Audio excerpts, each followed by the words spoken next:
Hey, what's going on guys? Welcome back to another item guide, and today we're going to be going over the disc jockey. To get this heavy ordnance, you want to come over to the Fade Fields right here on the map, and this is going to be the safe house known as Should I Keep. Get that unlocked and then you can fast travel there. And that is going to be the shortest path to get over to the boss we're going to be fighting today, known as Sydney Pointy Legs. So this is going to be a Ripper drill site known as the Prospect.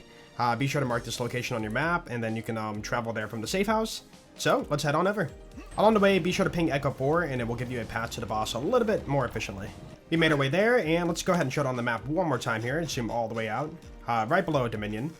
And what you're going to do is take on a Ripper drill site, which is a bunch of mobbing before you get a boss at the end. Think of it like a mini slaughter, so we're going to come over here and pay for the Uncle Machine, and then run in, and then you will fight a few mobs before the boss spawns in. So let's quickly do that. That guy, there we go, one more back there. And here's the boss. He jumps out, quite creepy, so let's go ahead and take him out real quick. Shouldn't be too bad. Oh wow, he's chunking away. And there's the boss. So first run, we probably didn't get it. Yeah, we didn't get it. So if you don't get lucky and get it, go ahead and walk out, pay for the Encore Machine again, and then you can refight the boss. But you have to do that mobbing wave every time before you fight the boss. For my role, I got the chosen disc jockey. It is a legendary heavy weapon ordnance made by Ripper. Right here, we have the cooldown, damage, accuracy, fire rate, and the mag size. And it has a pretty decent splash radius for it being a heavy ordnance. And for the legendary effect, we have bouncing biscuits. Energy disc projectiles bounce up to 5 times and gain 20% damage per bounce. As for the red text, we have a real crowd pleaser. For the weapon itself, it looks pretty cool. It is a very long gun. It shoots discs out, so it kind of makes sense. Flat white, a little bit of purple, very clean. Just like the weapon says, it will pull out a disc launcher and then will bounce between targets. Let's see if it bounces here. There we go. Yeah, you can see the damage build up by 20% per bounce. So if you have a lot of enemies in one location, you can get a huge bonus out of this. Also, check this out. If there's only one enemy left, then you don't need 2 enemies to bounce it between.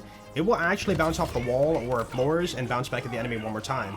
But it seems like there's only a max of 2 bounces per target. And the radius per bounce is pretty large. You can see I'll shoot this guy, it will bounce off, hit that, go all the way back and hit that guy again. Not too bad. In case you are wondering, it does do self-damage, so if an enemy jumps in your face, be careful. Alright, let's go ahead and try it out here at the dig site we just took on, so we'll pay for that again. And the disc launcher itself doesn't hit too hard, and I think it's because they want it to like ricochet around and build up damage before it reaches that bigger damage. So as a mobbing weapon, it does have a lot of potential.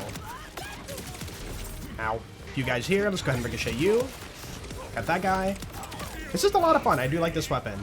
Now, there is something unfortunate, just like any ordnance weapon. If I try to heal, it will put your ordnance away, so just keep that in mind. Or if you mantle, it puts it away. If you grapple, it puts it away. Ordnance is a little bit finicky with that. Now, in this case, we only have 1 enemy here, so I can't ricochet off anything except for the floor, so I only get like 2 bounces on the guy. That went a little too far away. He spawned a few enemies. Here we go. Shoot this guy. And it killed all the enemies and didn't ricochet the boss. Unfortunate. Anyways, I think that's going to be it for this item guide today, so let me know below what you guys think about the disc jockey. Personally, I think it's a pretty fun weapon. You can get it pretty early on too, but it mostly shines when it comes to mobbing, not really bossing, unless, you know, you get a crazy setup with that. But yeah, you guys have a great day, and I will see you in the next item guide. Peace out.